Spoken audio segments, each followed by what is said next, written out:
Ibu kenal Nabi Ibrahim? Ayo bilang kenal, saya pulang. Anak Nabi Ibrahim yang pertama siapa? Ismail. Saya kasih pertanyaan, kalau benar saya kasih hadiah pertama 100.000 dulu. Ya, daripada pinjam 100 kan, lebih baik ngasih. Dah, Nabi Ibrahim punya anak pertama kan, namanya siapa? Ismail. Ini yang jarang saya orang tahu. Yang tahu langsung angkat tangan saja. Istrinya Nabi Ismail namanya siapa? Ya? Salah. Salah. Salah. Shh, waktu habis. Jawaban yang benar, Bumail.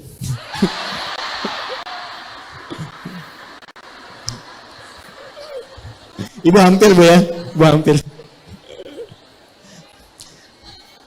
Saya punya istri, namanya siapa? Bu Adi. Pak Eko punya istri namanya? Nabi Ismail punya istri namanya? Nah itu gampangnya begitulah. Dah, sudah. Ini Ismail.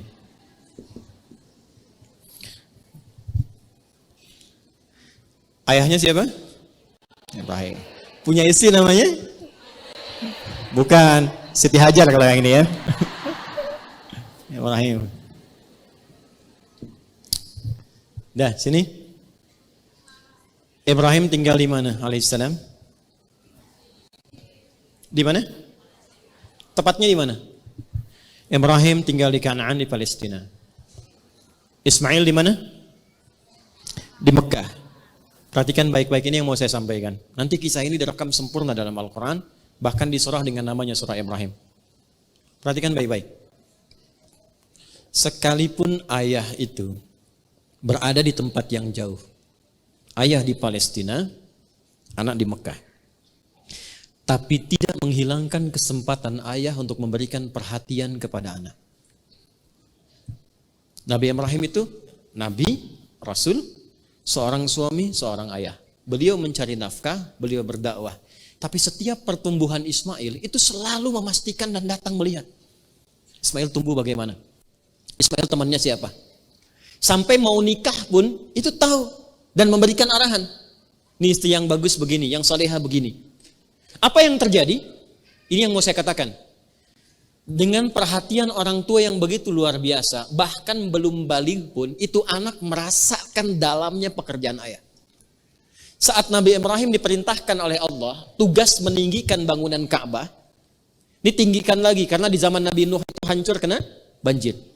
Saat mengambil batu, kakinya melangkah, kaki pertama yang menapak disebut makom namanya. Jadi kalau ibu umrah atau haji, itu di Hajar Aswad, geser sedikit ke kanan, searah tawaf, itu ada makom Ibrahim ya. Nah, itulah tapak kaki Nabi Ibrahim pertama saat akan meninggikan bangunan Ka'bah. Lalu ketika membawa batu ingin meninggikan, anaknya melihat itu. Nah yang tidak banyak orang tahu, anak beliau itu, Sayyidina Ismail, itu belum balik waktu itu. Ketika melihat ayahnya sedang bekerja, merasa pekerjaan ayahnya, maka anak itu bawa batu dari sisi yang lain. Batu yang dibawa kemudian disusun.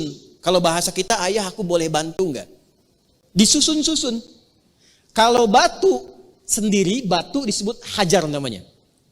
Kalau dia disusun-susun, membentuk satu bagian disebut hijr namanya. Kalau dia menjadi ruang, disebut hujrah namanya.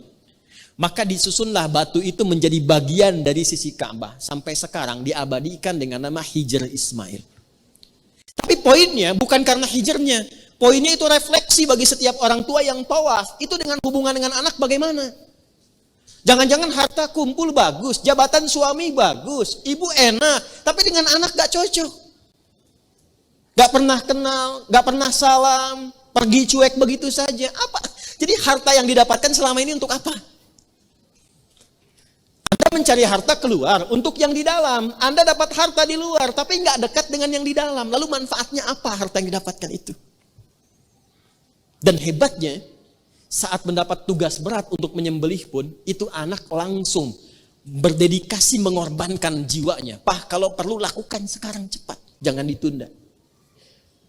Orang tua yang begitu perhatian pada anak, Anda bukan hanya mendapatkan kasihnya, dia bahkan rela berkorban nyawanya untuk kebahagiaan kedua orang tuanya. Itu yang sekarang tidak nampak dalam kehidupan kita. Ibu kalau lihat anak sakit keras, seakan ingin bertukar ganti kan? Ya Allah, kalau perlu saya saja ada di situ. Sekarang anak melihat orang tua sakit keras. Ya Allah, lebih cepat lebih baik ya Allah.